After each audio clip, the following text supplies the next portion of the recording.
Bismillahirrahmanirrahim. Assalamualaikum warahmatullahi wabarakatuh. Alhamdulillah, puji syukur kita panjatkan kehadirat Allah Subhanahu wa taala yang telah memberikan nikmat dan rahmatnya kepada kita semua. Amin. Sahabat muslim yang dirahmati Allah Subhanahu wa taala, kajian kali ini kita akan membahas tema inilah tanda ciri ibadah kita diterima oleh Allah Subhanahu wa taala. Tentu sebagai hamba yang penuh kesadaran, kita semua berharap agar ibadah yang kita lakukan senantiasa diterima oleh Allah Subhanahu wa taala. Namun, apakah kita benar-benar memahami apa yang menjadi tanda ciri bahwa ibadah kita telah diterima? Mari kita bersama-sama mengenal dari tanda-tanda tersebut, agar kita dapat meneladani ibadah yang benar, khusyuk dan mendatangkan ridho Allah Subhanahu wa taala. Ma'asyiral muslimin yang dimuliakan Allah Subhanahu wa taala, apakah ada tanda ataupun alamat bahwa ibadah yang selama ini kita lakukan, baik salat kita, baca Quran kita, zikir kita, puasa kita, semua diterima Allah Subhanahu wa taala ataukah tidak? Inilah kita akan bahas tanda-tandanya. Ma'asyiral muslimin yang dimuliakan Allah Subhanahu wa taala, kita awali dalam kajian malam ini mengutip surah Al-Mu'minun ayat 60 sampai 61. Allah Subhanahu wa taala berfirman, "Walladzina yu'tuna ma ataw wa qulubuhum wajilatun annahum ila rabbihim raji'un. Ulaika yusari'una fil khairati wa hum laha sabiqun." Dan orang-orang yang memberikan apa yang telah mereka berikan dengan hati yang takut, karena mereka tahu bahwa sesungguhnya mereka akan kembali kepada Rabb mereka.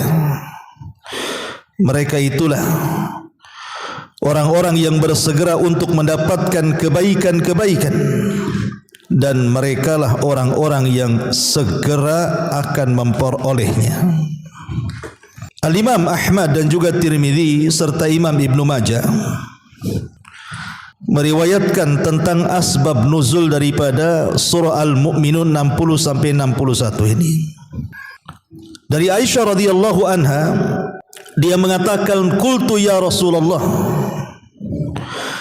walladzina yu'tuna ma ataw wa qulubuhum wajila, ahuwa alladhi yazni, ahuwa alladhi yashrik, ahuwa alladhi yashrabul khamra?" Qala la, ya binta Abi Bakrin wa ya binta Siddiq, walakinnahu ar-rajul yasumu wa yatasaddaq wa yusalli wa huwa yakhafu alla yataqabbala minhu. Imam Ahmad dan juga Tirmidzi serta Imam Ibnu Majah meriwayatkan hadis, dan hadis ini disahihkan oleh Syekh Albani rahimahullahu taala. Dari Aisyah radhiyallahu anha ummul mukminin, dia mengatakan, "Ya Rasulullah, siapakah yang dimaksud ayat ini? Walladzina yu'tuna ma atau wa qulubuhum wajilah." Dan orang-orang yang memberikan apa yang telah mereka berikan dengan hati yang penuh dengan takut. Siapa mereka? Apakah mereka orang yang dulunya pezina kemudian tobat dan takut? Ataukah dulunya dia seorang pencuri kemudian tobat kemudian merasa takut? Ataukah yang dulunya penggemar minum khamar kemudian tobat kemudian takut? Maka Rasul mengatakan, bukan itu maksudnya wahai putri dari Abu Bakar. Akan tetapi ayat itu adalah seorang laki-laki yang berpuasa, yang bersedekah, yang sholat, tetapi mereka takut kalau seandainya ibadah-ibadahnya tidak diterima Allah Subhanahu wa taala. Ma'asyiral muslimin yang dimuliakan Allah Subhanahu wa taala. Lihat bagaimana Nabi SAW menjelaskan kepada Aisyah radhiyallahu anha tentang surah Al-Mu'minin 60 ini. Bahwa orang-orang yang takut itu bukan yang dulunya ahli maksiat kemudian bertobat, kemudian dia takut kalau seandainya tobatnya tidak diterima. Bukan itu maksudnya. Tetapi maksudnya adalah orang yang beribadah seperti puasa, sedekah, salat, kemudian dia takut jangan-jangan ibadahnya tidak diterima. Ini yang kita takutkan. Yang kita takutkan itu ini. Karena Allah Subhanahu wa taala mengatakan dalam surah Al-Kahfi ayat 103, "Qul hal nunabbiukum bil akhsarina a'mala alladzina dhalla sa'yuhum fil hayatid dunya wa hum yahsabuna annahum yuhsiruna sun'a." Maukah kuhabarkan kepada kalian, kata Allah, serugi-ruginya amalan. Mereka lah orang-orang yang percuma usaha mereka dalam kehidupan dunia, tapi mereka masih menyangka saja mereka masih berbuat kebaikan. Jangan sampai kemudian kita merasa kita sudah salat, sudah puasa, sudah beribadah, rupanya itu semua ditolak dan tidak diterima. Amilatun nasibah, hanya lelah letih saja.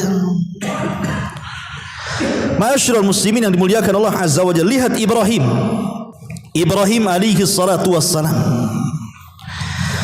Ketika Allah Subhanahu wa taala memerintahkan Ibrahim untuk membangun Ka'bah, akhirnya Ibrahim pun kemudian mengajak putranya membangun Ka'bah atas perintah Allah. Bukan kemauan dia membangun Ka'bah, Allah yang perintahkan. Dan Allah Subhanahu wa taala katakan, wa idh yarfa'u Ibrahimul qawaida minal bait wa Ismail. Dan ingatlah ketika Ibrahim dan juga Ismail meninggikan Ka'bah. Artinya Allah perintahkan Ibrahim untuk membangun Ka'bah. Setelah diperintahkan, Ibrahim melaksanakannya. Dibangunlah Ka'bah dengan Ismail. Setelah kemudian Ka'bah selesai, maka Ibrahim alaihi salatu wassalam pun mengatakan, Rabbana taqabbal minna. Ya Allah, terimalah amalan kami ini. Innaka antas sami'ul alim. Karena engkau zat yang maha mendengar lagi maha mengetahui.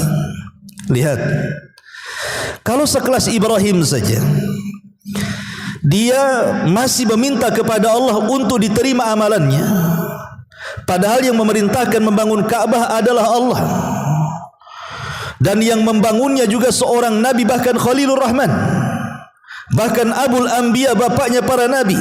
Tapi dia takut kalau seandainya setelah membangun Ka'bah amalannya ditolak. Makanya dia mengatakan, Rabbana taqabbal minna. Ya Allah, terimalah amalanku.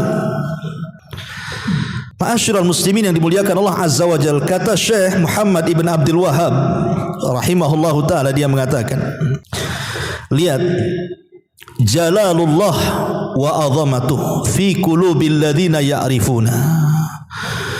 Bagaimana kemuliaan Allah dan keagungannya melihat hati-hati orang-orang yang mengetahuinya, li da'watihi ma fil qabul. Karena doa keduanya, maksudnya Ismail dan Ibrahim, supaya amalannya diterima oleh Allah Subhanahu wa taala. Makanya banyak para ulama salaf apabila membaca doanya Ibrahim, Rabbana taqabbal minna, ya Allah, ku persembahkan, terimalah amalanku, mereka selalu menangis dan mengatakan, kalau Ibrahim saja takut tidak diterima, macam mana pula kami? Nabi Ibrahim takut tidak diterima tuh amalan membangun Ka'bahnya dengan Ismail, apalagi kita? Siapa kita? Makanya para ulama ketika membaca ayat ini selalu menangis. Dikhawatirkan solat mereka tidak diterima, puasa mereka tidak diterima, zakat, sedekah, zikir dan lain sebagainya. Makanya kenapa kemudian kita harus sering-sering meminta kepada Allah supaya diterima ibadah kita. Lihat Nabi SAW ketika beliau menyembelih kurban, apa kata Rasul? Bismillahi Allahumma taqabbal min Muhammadin wa min ummati Muhammadin. Bismillah dengan menyebut nama Allah. Ya Allah, terimalah kurban ini dari Muhammad dan untuk umat Muhammad. Nabi saja meminta kepada Allah untuk diterima. Ma'asyiral muslimin yang dimuliakan Allah Azza wa Jalla. Makanya kalau kita lihat perkataan para sahabat seperti Ali bin Abi Thalib radhiyallahu anhu mengatakan, kunu liqabulil amali asyad ihtimaman minkum bil amali. Kata Ali radhiyallahu an, sebaiknya kalian harus memikirkan bahwa diterima amal di sisi Allah itu lebih dahsyat dibandingkan amalan itu sendiri. Pikirkan, bukan dipikir, bukan mikir amalannya, tapi pikirkan apakah amalan diterima atau tidak. Karena itu yang paling penting. Orang beramal bisa saja dari pagi, siang, sore, malam bisa orang beramal. Tapi apakah kemudian amalan diterima atau tidak? Makanya memikirkan amalan itu diterima jauh lebih dahsyat dibandingkan memikirkan amalan itu sendiri. Makanya Abi Dzar Al-Ghifari radhiyallahu anhu mengatakan, la an astaykina anna Allah qad taqabbala li salatun wahidatun ahabbu ilayya minad dunya wa ma fiha. Subhanallah. Kalau aku yakin, kata Abu Dzar Al-Ghifari, Allah terima walaupun satu kali solatku saja.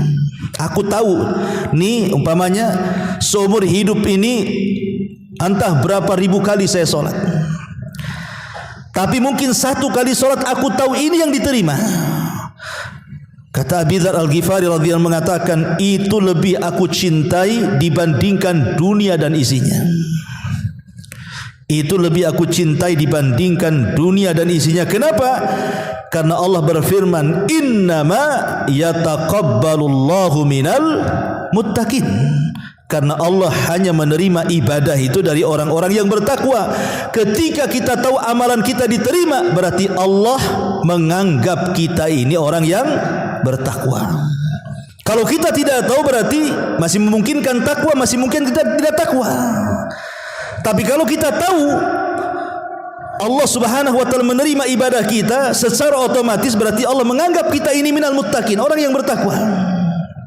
Inilah yang kemudian dikhawatirkan para ulama salaf, dan hal yang senada juga diucapkan Ibnu Umar radhiyallahu anhuma, "Lau alimtu anna Allah taqabbala minni sajdatun wahidah."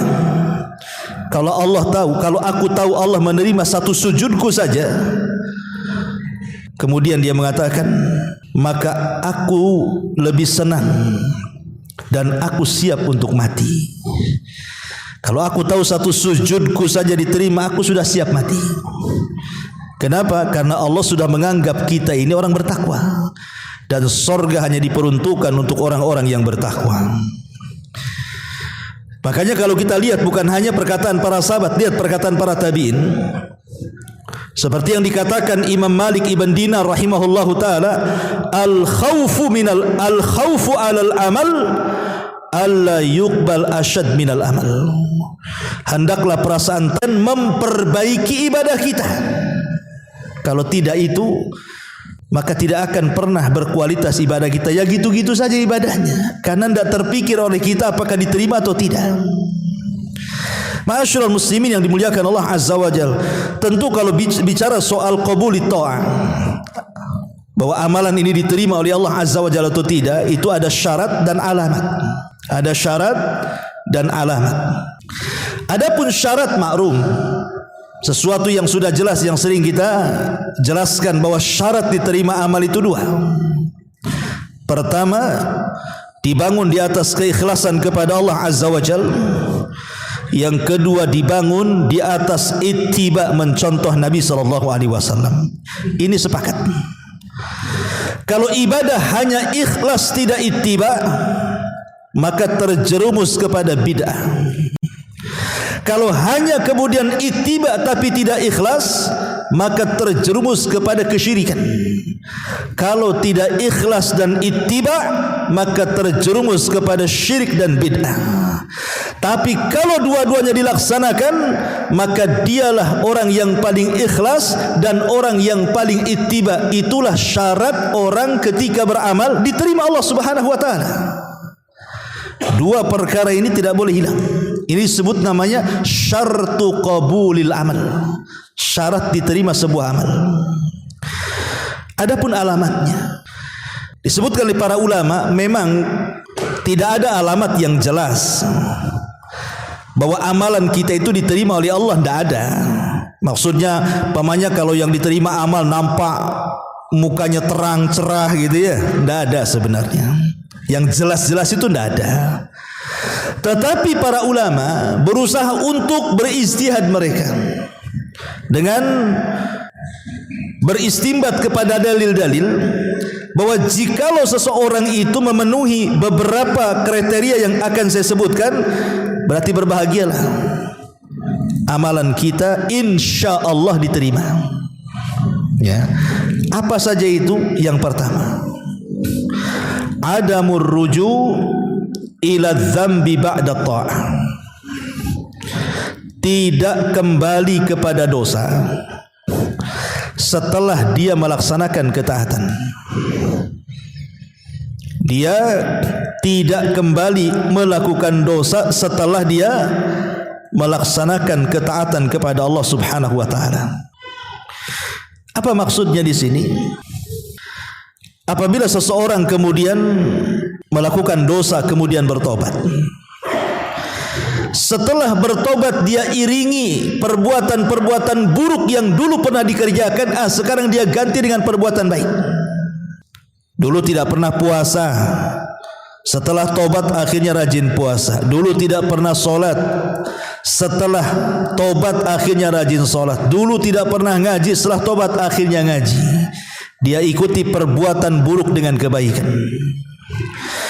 Kalau seandainya dia terus di atas kebaikan dan tidak kembali kepada dosanya, maka itulah tanda diterima ketaatan kita kepada Allah. Tapi kalau seandainya dulu tidak solat, kemudian tobat solat, balik lagi tidak solat, nah ini gak akan diterima amalannya tuh. Ini yang pertama. Yang kedua, al-wajalu min adami qabulil amali. Takut, perasaan takut yang tertanam pada hati kita kalau seandainya amalan yang kita lakukan itu tidak diterima. Tanamkan perasaan takut yang selama ini tidak ada dalam hati kita, hadirkan. Jangan-jangan tadi sholat isya saya nggak diterima nih. Karena begini, ikhwatu fillah yang dimuliakan Allah Azza wa Jalla, Allah itu tidak berhajat dengan ibadah kita. Ingat, Allah tidak berhajat dengan solat kita, Allah tidak berhajat dengan puasa kita, Allah tidak berhajat dengan baca Quran kita, Allah tidak berhajat dengan ibadah kita. Sama sekali Allah tidak berhajat dengan itu. Kita yang berhajat. Kenapa? Karena Allah itu sudah kaya, Dia tidak berhajat kepada makhluknya. Wa man yashkur fa innama yashkuru li nafsi. Siapa yang bersyukur, apakah syukurnya untuk Allah? Tidak, dia bersyukur untuk dirinya. Wa man tazakka fa innama yatazakka li nafsi. Barang siapa yang membersihkan dirinya untuk siapa? Untuk Allah? Tidak, dia sedang membersihkan untuk dirinya. Faman ihtada fa innama yahtadi li nafsi. Barang siapa yang mendapatkan petunjuk untuk Allah? Tidak, untuk dirinya petunjuk itu. In ahsantum ahsantum li anfusikum. Jikalau kalian baik, untuk Allah kebaikannya. Tidak, kebaikan kembali untuk kalian sendiri. Dan banyak nas-nas Al-Quran yang mengatakan bahwa Allah tidak berhajat dengan kita. Perhatikan hadis qudsi. Allah Subhanahu wa taala mengatakan, ya ibadi, lau anna awwalakum wa akhirakum wa insakum wa jinnakum kanu ala afjari qalbi rajulin wahid ma naqasa dzalika min mulki syai'a. Hei anak Adam, jikalau orang yang awal kalian, orang yang akhir kalian, manusia kalian, jin kalian, mereka bersatu di atas satu hati yang paling jahat. Semua jahat dari awal sampai akhir, manusia dan jinnya. Anggaplah semua jahat, tidak ada yang beriman. Sejak zaman Adam sampai yang terakhir mati, baik manusia atau jinnya, semua jahat. Tidak ada orang baik. Apa kata Allah? Ma naqasa min mulki dzalika syai'. Ma naqasa dzalika min mulki syai'. Itu tidak mengurangi kekuasaanku sedikit pun. Oke, kita balik. Lau anna awwalakum wa akhirakum wa insakum wa jinnakum kanu ala atqa qalbi rajulin wahid minkum ma zada fi mulki syai'a. Seandainya orang yang awal, orang yang akhir, manusia dan jinnya di satu hati di atas ketaatan kepada Allah, tidak ada yang kufur. Sejak zaman Adam sampai yang terakhir semua beriman. Manusia dan jinnya semua beriman. Menambah kekuasaan Allah? Tidak menambah kekuasaan Allah sedikit pun. Mau satu dunia maksiat tidak mengurangi kekuasaan, mau satu dunia taat tidak juga menambah kekuasaan, karena Allah tidak berhajat dengan kita.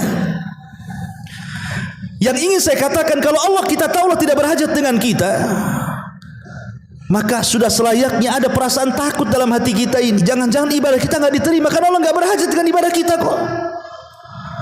Sudah sewajarnya tertanam perasaan jangan-jangan tadi sholat saya tidak diterima pula, karena Allah tidak berhajat dengan kita.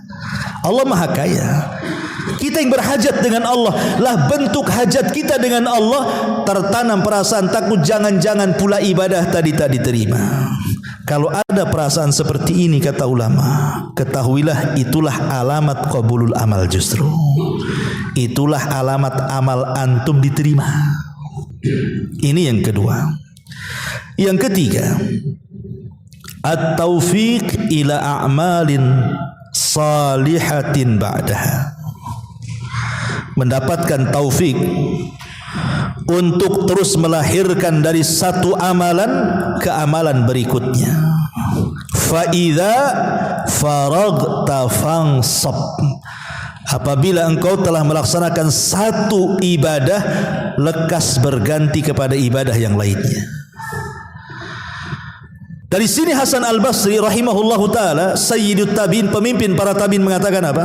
Perkataan yang bagus sekali. Beliau mengatakan, inna min jazail hasanati al-hasanatu ba'daha, wa min uqubati sayyi'ati as-sayyi'atu ba'daha. Fa idza qabila Allahu al-'abda fa innahu yuwaffiquhu ila at-tha'ah wa yasrifuhu 'anil ma'siyah. Sesungguhnya balasan kebaikan itu adalah kebaikan yang dilakukan setelahnya, dan hukuman keburukan itu adalah melakukan keburukan setelahnya.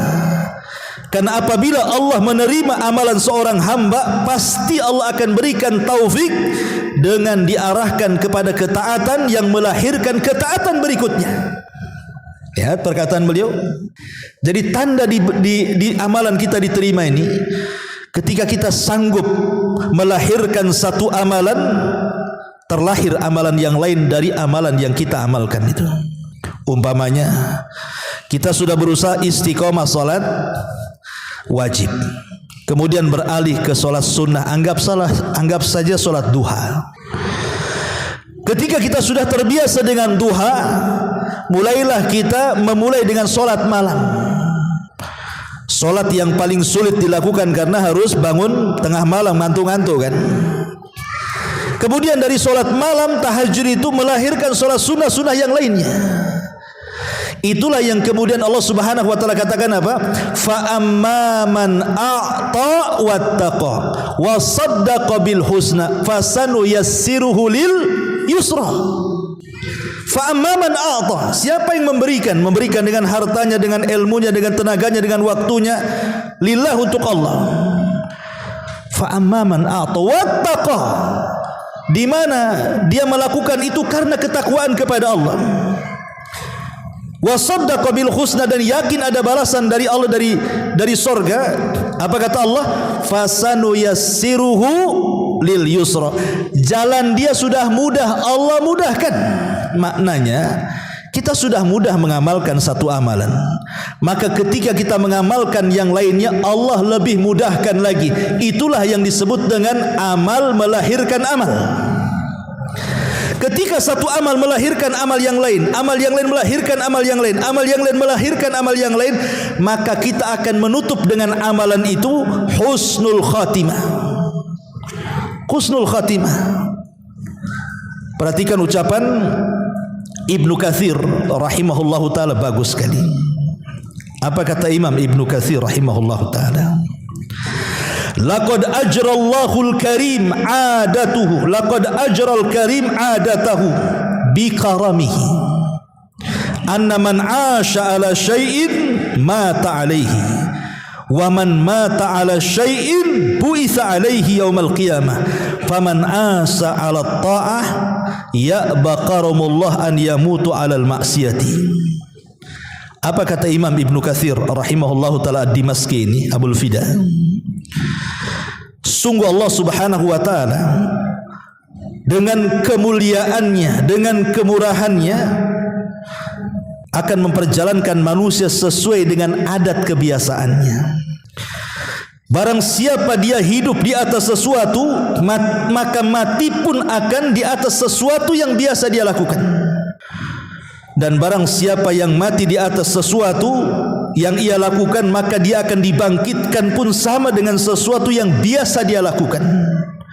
Kemudian beliau contohkan, barang siapa yang hidup di atas ketaatan, maka Allah subhanahu wa ta'ala akan enggan dengan kemurahannya untuk mewafatkan dia di atas kemaksiatan. Dan juga sebaliknya. Artinya di sini Imam Ibnu Katsir ingin katakan bahwa manusia itu akan berjalan sesuai dengan kebiasaan. Lihat orang pikun. Orang pikun itu yang keluar dari lisannya itu adalah kebiasaan dari sebelum pikunnya. Kalau sebelum pikunnya dia suka baca Quran, maka ketika pikun itu pula yang dibaca. Ketika sebelum pikunnya dia memang ucapannya santun, ucapannya bagus, ucapannya indah, maka ketika pikun itu pula yang diucapkan. Tapi kalau sebelum pikunnya dia tidak pernah membaca Quran, yang keluar kalimat-kalimat kotor, kalimat-kalimat maksiat, cacian, makian, gibahan, maka ketika Anda pikun itu juga yang keluar dari mulut kita. Itulah yang dikatakan Imam Ibnu Katsir rahimahullahu taala, siapa yang hidup membiasakan maksiat, maka dia akan mati di atas maksiat. Siapa yang mati di atas maksiat, maka dia akan dibangkitkan pun seperti itu. Kemudian beliau mencontohkan bagaimana di zaman Nabi sallallahu alaihi wasallam ada seorang laki-laki yang haji. Kemudian saat dia sedang tawaf, jatuhlah dia dari untanya, kemudian meninggal. Kemudian para sahabat mengatakan, apa yang harus dilakukan dengan jasadnya? Maka Nabi SAW kafankan dengan kain ihram yang ada di badannya. Kemudian Rasulullah SAW mengatakan, fa innahu yub'atsu yaumal qiyamati mulabbiya. Karena kelak orang itu nanti pada hari kiamat akan dibangkitkan di hadapan Allah dan dia sedang mentalbiyahkan haji labbaik Allahumma labbaik. Lihat. Tapi kalau seandainya orang mati itu karena di atas kemaksiatan, anggaplah dia bunuh diri, maka dia akan dibangkitkan sedang membunuh dirinya. Dengan cara apa dia membunuh diri ketika di dunia? Ketika dia membunuh diri dengan cara menusuk perutnya dengan pisau, maka dibangkitkan pun sedang menusuk-nusuk pisaunya ke dalam perutnya. Naudzubillah. Ma'asyiral muslimin yang dimuliakan Allah Subhanahu wa taala, ini yang kedua. Yang ketiga. Yang ketiga ya, taufik ila a'malin salihah. Dia diberikan taufik untuk mengamalkan amalan setelahnya. Itu tanda diterima amal. Jadi kalau seandainya kita ini sudah sholat wajib, kemudian diikuti sholat sunnah, diikuti sholat sunnah lagi, itu tanda sholat wajib kita diterima gitu maksudnya. Karena ada pengikutan ibadah setelahnya. Ini yang ketiga. Yang keempat, istisgharul amali wa adamul ujubi wal ghururi bihi. Kata para ulama, menganggap amalan sebesar apapun kecil di mata dia, dan tidak ada perasaan ujub, tidak pula terperdaya dengan amalannya. Jadi dia merasa semua amal yang dilakukan dia kecil, tidak ada yang besar bagi dia, dan dia tidak ujub dengan amalannya dan tidak tertipu dengan amalannya. Karena banyak orang-orang yang tertipu dengan amalannya kan. Ana udah banyak sholat, udah banyak sedekah, ya, tertipu dengan amalannya.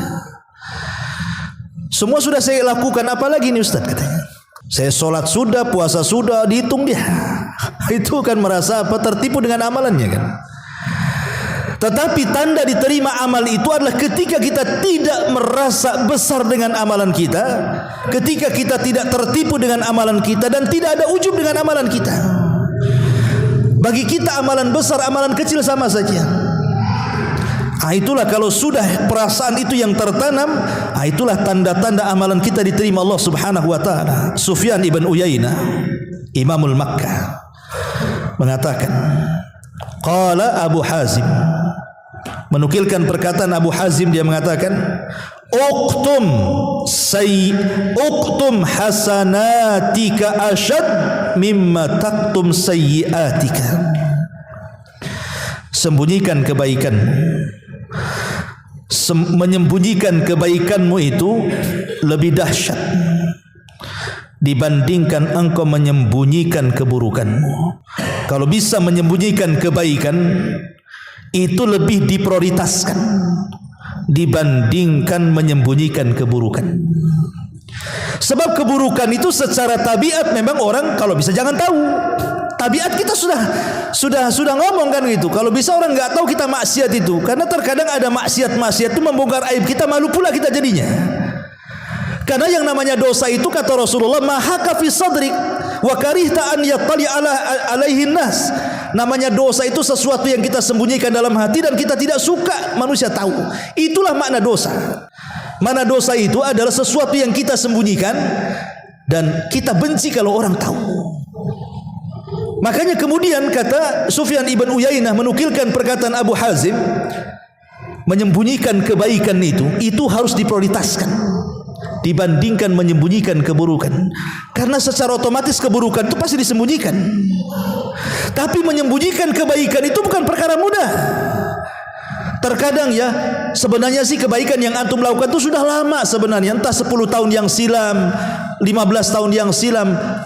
Mungkin antum sudah lupa, dan itulah amalan ikhlas yang pernah antum lakukan. Tapi terkadang setan datang ngasih was-was. Anggaplah umpamanya antum beritikaf di Masjid Muhajirin ini 5 tahun yang silam, kemudian antum pulang kampung. Enggak pernah cerita-cerita antum itikaf di sini. Kemudian antum balik lagi ke Batam. Setelah 5 tahun datang ke Muhajirin, ngobrol sama kawannya. Iya, anak dulu itikaf juga 5 tahun yang silam. Dikasih tahu pula. Dia sudah tutupi, udah mungkin lupa kan. Itulah setan kadang-kadang. Supaya amalan kita itu tampak di hadapan orang. Itu pada sudah 5 tahun, bahkan yang 10 tahun pun sama. Itu yang tiang di pojok itu Anda juga nyumbang tuh. Padahal sudah 10 tahun tuh nyumbangnya. Sebenarnya dia sudah ikhlas, tapi dipancing setan keluar pula rianya. Makanya penting di sini itu karena menganggap apa? Amalan itu besar bagi dia. Makanya diungkapkan jadinya. Ya. Ma'asyiral muslimin yang dimuliakan Allah Azza wa Jalla. Kemudian juga dikatakan Fudail bin Iyad rahimahullahu taala, khairul ilmi wal amali ma khafiya anin nas. Sebaik-baik pengetahuan dan amal itu ada sesuatu yang tersembunyi dari manusia. Dan memang asal amal itu kalau bisa orang tidak tahu. Amal itu boleh terang-terangan kalau sifatnya syiar. Nah, kalau sifatnya syiar ialah terang-terangan, korban, salat jamaah, azan, itu memang harus syiar, orang tahu. Tapi secara asal amalan itu adalah dilakukan dengan sembunyi-sembunyi atau tidak terang-terangan. Makanya lihat perkataan Imam Syafi'i, bagus sekali. Perkataan Imam Syafi'i Muhammad ibn Idris Asy-Syafi'i rahimahullah ta'ala, dia mengatakan, yang bagi, kata Imam Syafi'i, sudah seharusnya lil alimi an yakuna lahu khabi'atun min amalin salihin fima bainahu wa bainallah. fa inna kullama dhahara linnas min ilmin aw amalin qalilin naf'i fil akhirati. Seharusnya kita ini selaku thalabul ilmi, orang yang paham pengetahuan agama, adalah amalan-amalan itu yang kita sembunyikan antara kita dengan Allah. Kalau bisa, ada amalan-amalan yang orang gak tahu, istri kita pun tak tahu kalau punya istri, anak pun tak tahu, orang tua pun, yang tahu hanya kita dengan Allah. Hendaknya ada di antara kita itu amalan-amalan yang tersembunyi, yang hanya tahu Allah dengan kita saja. Kenapa demikian? Karena setiap apa yang tampak kepada manusia, kata Imam Syafi'i, dari pengetahuan atau amal saleh, maka itu akan sedikit bermanfaat untuk akhiratnya. Terkadang apa yang tampak itu sedikit manfaat untuk akhirat dibandingkan yang tidak tampak. Tapi kalau amalan yang tidak tampak itu lebih besar manfaatnya di akhirat dibandingkan yang tampak. Ini perkataan luar biasa. Dan ini juga untuk mengimbangi dosa-dosa yang kita lakukan, yang tidak ada yang tahu kecuali kita dengan Allah Azza wa Jalla. Dan dosa ini sangat bahaya. Kata Nabi SAW, nanti pada hari kiamat ada orang-orang yang datang kepada Allah membawa pahala sebesar gunung Tihama. Gunung Tihama besar. Tapi kemudian Allah katakan faja'alaha haba'an manthura. Tiba-tiba pahala itu dihempaskan habis, tidak tersisa. Kemudian kenapa? Pertanyaannya kok habis? Rupanya idza khalau bimaharimillahi tahaquha. Alasannya dihabiskan oleh amalan-amalan atau maksiat-maksiat yang tidak terang-terangan. Apabila dia bersendirian, dia pun merobek kehormatan Allah Subhanahu wa taala. Artinya dosa yang dilakukan tidak terang-terangan itu bisa menggugurkan pahala sebesar gunung Tihama. Maka untuk mengimbanginya supaya amalan kita tidak hilang, maka buat hal yang sama dengan amal soleh. Buatlah amalan soleh yang tidak ada yang tahu kecuali kita dengan Allah. Kalau satu hari ini kita melakukan dosa yang tidak ada yang tahu kecuali kita dengan Allah, satu kali kita buat juga amal soleh yang tidak ada yang tahu kecuali kita dengan Allah, satu kali juga, balance. Tapi kalau tidak, habis amalan kita. Ya, gimana caranya Ustaz? Dan apa dosa yang tidak terang-terangan? Handphone itu di tangan antum itu dosa yang tidak terang-terangan. Walaupun antum pegang handphone di keramaian orang kan tidak tahu antum sedang ngapain di situ. Antum sedang buka apa? Antum sedang nonton apa? Antum sedang ngetik apa? Apalagi kemudian dalam kamar sendirian, makin lagi jahat kan gitu. Dan ini luar biasa madaratnya handphone ini. Oke lah, ini sudah musibah yang merata kan gitu. Tapi buat jugalah amalan soleh antara kita dengan Allah Subhanahu wa taala. Dengan cara apa? Istighfar sambil jalan orang enggak tahu. Tasbih sambil jalan orang tidak tahu. Takbir sambil jalan orang tidak tahu. Berzikir sambil jalan orang tidak tahu. Cukuplah kita dengan Allah Azza wa Jalla, itu maksudnya. Maka yang keempat, tanda diterima amal ketika kita menganggap amalan itu tidak ada yang besar. Ini yang keempat. Yang kelima, hubbut ta'ati wa kurhul ma'siyati. Tanda diterima taat adalah dia punya kecintaan kepada ketaatan dan ada kebencian dari kemaksiatan. Karena kalau kita cerita masalah tobat sendiri, kapan orang yang bertobat dikatakan tobat itu? Kalau tidak ada pengaruh dosa yang ada tersisa di kepalanya. Maksudnya apa? Seorang pemabuk, kemudian dia bertobat tidak ingin mabuk lagi. Kemudian tertanam dalam hatinya jangan lagi melihat orang yang mabuk, melihat botolnya saja nggak mau dia. Itu maksudnya. Itulah menghilangkan asarnya, pengaruhnya. Tapi kalau seandainya dia dulunya mabuk, kemudian tobat mabuk, tengok botol, memang tak mabuk, cuman masih ada kepengen juga, enak juga, tapi tak mau dia, takut dosa. Itu belum hilang pengaruh dosanya namanya. Karena masih ada hawa nafsunya. Itu maksudnya. Lah ini yang seperti ini yang bahaya. Makanya harus ditanamkan hubbut ta'ah. Memang kita cinta dengan ketaatan dan benci dengan kemaksiatan. Itu alamat diterima tuh amal kita tuh. Karena pengaruh maksiat sudah enggak ada. Ya. Dulu seorang pezina, kemudian dia bertobat.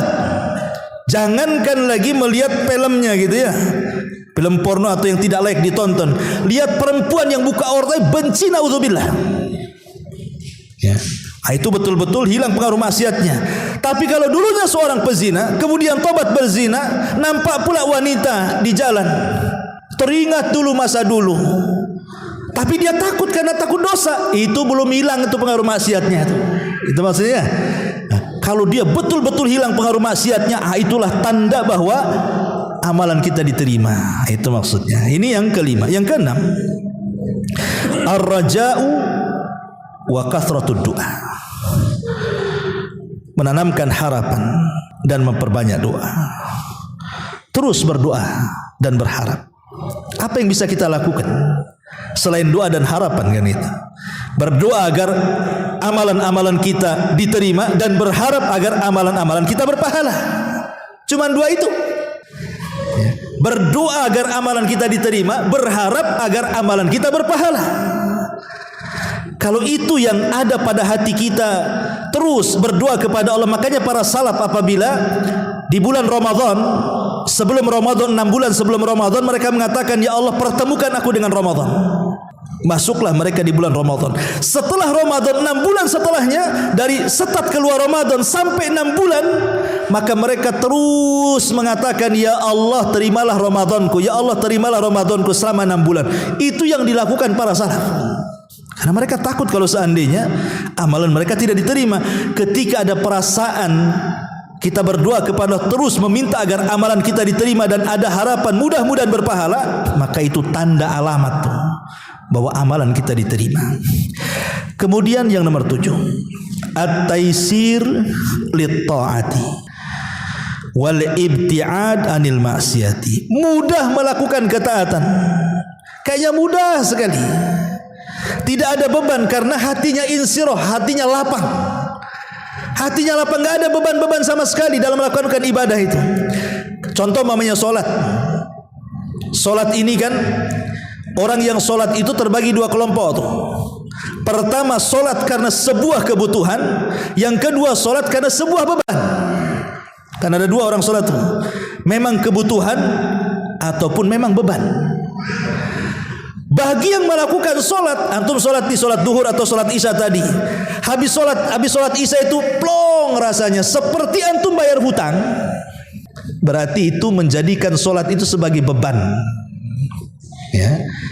Jadi kalau antum selesai solat sama dengan selesai nyaur hutang, berarti solatnya masih dijadikan beban, bukan kebutuhan. Ya. Tapi kalau seandainya habis sholat plong hatinya, bukan karena hilang seperti bayar hutang, tidak. Dia senang sudah melakukan ibadah dan dia menunggu sholat setelah sholat. Kapan lagi ya sholat? Kapan lagi ya sholat? Itu maksudnya. Berarti itulah tanda diterima amalan kita dan ketaatan. Kenapa? Karena Allah memberikan taisir, kemudahan. Kemudahan di dalam beribadah kepada Allah Azza wa Jalla dan menjauhi maksiat. Kemudian yang nomor 8, hubbus salihin wa bughdhu ahlil ma'asi. Cinta dengan orang-orang saleh, suka bergaul dengan orang-orang saleh, banyak berinteraksi dengan orang-orang saleh, dan dia benci dengan ahli maksiat. Tak mau dia ketemu, enggak mau bergaul lagi. Lihat aja tak mau. Betul-betul dia hijrah total. Makanya Imam Ahmad ibn Hanbal rahimahullahu taala meriwayatkan dari hadis Bara ibn Azib radhiyallahu anhu. Kata Nabi sallallahu alaihi wasallam, "Inna awthaqa ural iman an tuhibba fillahi wa tubghidha fillah." Sesungguhnya ikatan iman yang paling kuat adalah ketika kita bisa menanamkan cinta karena Allah, benci pula karena Allah. Kalau cinta, cinta karena Allah, benci, benci juga karena Allah. Saya cinta dengan orang-orang saleh itu karena Allah, dan saya benci ahli maksiat juga karena Allah. Bukan benci kepada orangnya, tapi kepada kemaksiatannya yang kita lihat di depan mata. Makanya apa kata Imam Syafi'i rahimahullahu taala? Aku melihat orang-orang saleh dan aku bukan bagian dari mereka. Sa'uhibbus salihin walastu minhum. Kata Imam Syafi'i rahimahullah taala, uhibbus salihina wa lastu minhum, katanya. Aku suka dengan orang-orang soleh, kata Imam Syafi'i, tapi aku bukan bagian dari mereka. Tawadhu. Ya. Apa kata Imam Ahmad dijawab? Tuhibbus salihin wa anta minhum. Engkau cinta dengan orang soleh dan engkau termasuk orang soleh, kata Imam Ahmad. Itu kan guru dan murid itu. Ya.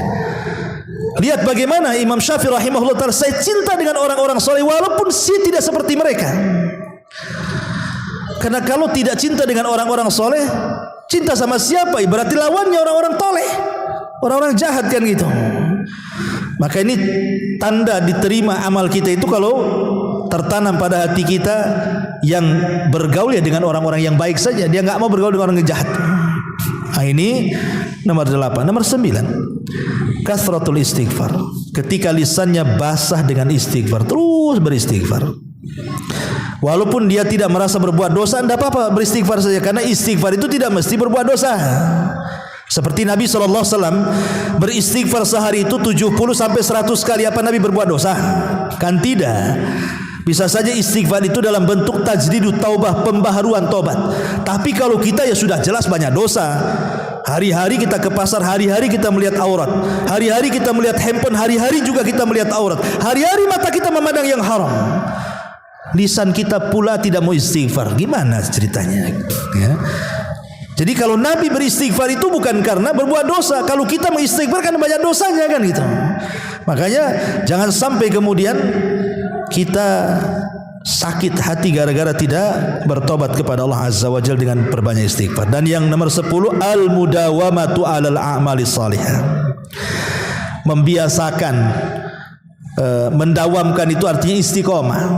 Kata Nabi SAW, khairul a'mal adwamuha wa in qalla. Sebaik-baik amal itu yang langgeng walaupun sedikit. Kenapa? Karena Allah itu tidak bosan untuk menerima ibadah kita. Kita yang bosan ketika beribadah kepada Allah. Makanya kenapa ambil yang sedikit tapi istiqomah. Jangan pula ambil banyak habis itu tumbang. Karena ada istilah man akhadha jumlatan faqadal jumlah. Kalau ambilnya banyak, tumbangnya juga banyak. Maka ambillah yang sederhana-sederhana tapi istiqomah. Kenapa? Karena kita akan bosan. Allah tidak pernah bosan. Makanya supaya istiqomah itu ya ambil, umpamanya kalau puasa nih ada Seninnya, ada Daudnya, ada Ayamul Bidnya, ada macam-macamnya puasa, ada puasa qadhonya kalau punya utang kan. Oke lah. Memang saya ini ahli puasa, sanggup lapar-laparan. Ambil puasa terbaik apa? Ambil Daudnya saja, sudah cukup. Ambil Daudnya saja, itu sudah mencakup semua puasa. Enggak usah Daudnya juga, Senin Kemisnya juga, Ayamul Bidnya juga. Enggak perlu. Ambil satu tapi istiqomah. Oke, Senin Kemisnya saja. Kenapa demikian? Karena yang namanya istiqomah itu ada batas waktu kuat dan tidaknya. Mungkin masa muda ya, saya antum masih muda ini masih kuat lapar, masih bisalah puasa Daud, istiqomah dengan puasa Daud. Tapi usia antum itu akan terus bertambah. Nanti akan sampai juga mungkin Allah takdirkan usia antum 60-70 tahun sanggup puasa Daud.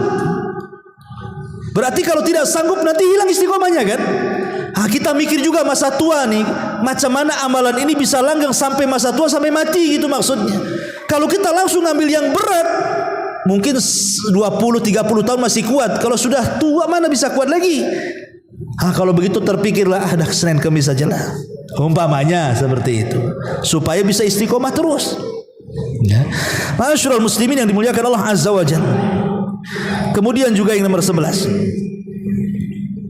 bukan hanya sekedar istiqomah, as-sabat, tapi lebih daripada itu ada taharatul qalbi.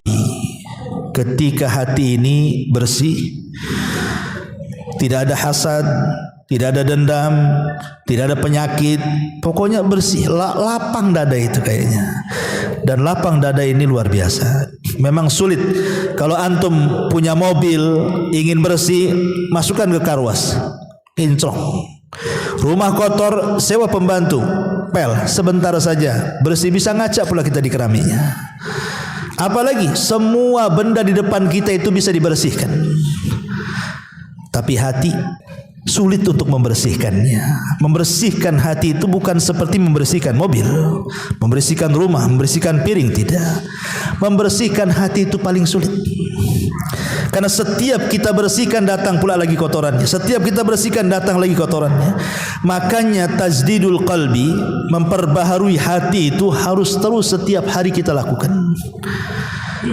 Nabi SAW sampai setiap hari berdoa, ya muqallibal qulub tsabbit qalbi ala dinik. Wahai zat yang membolak-balikan hati, tetapkan hatiku di atas keagamamu.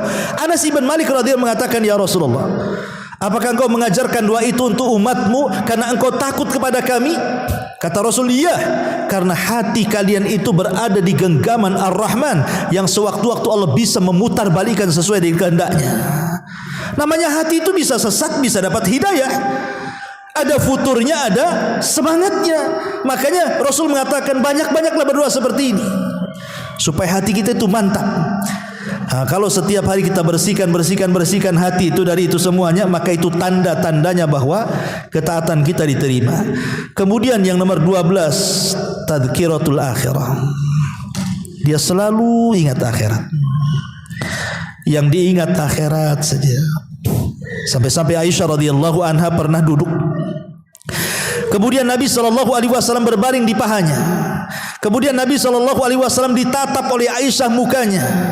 Tiba-tiba Aisyah menangis dan tetesan air matanya sampai berlabuh di pipi Nabi. Nabi sontak bangun duduk dan memandang Aisyah, kaget. Kemudian mengatakan, wa mayubki walimad dumu, apa yang membuat anda menangis dan kenapa air matamu menetes seperti itu, hai Aisyah?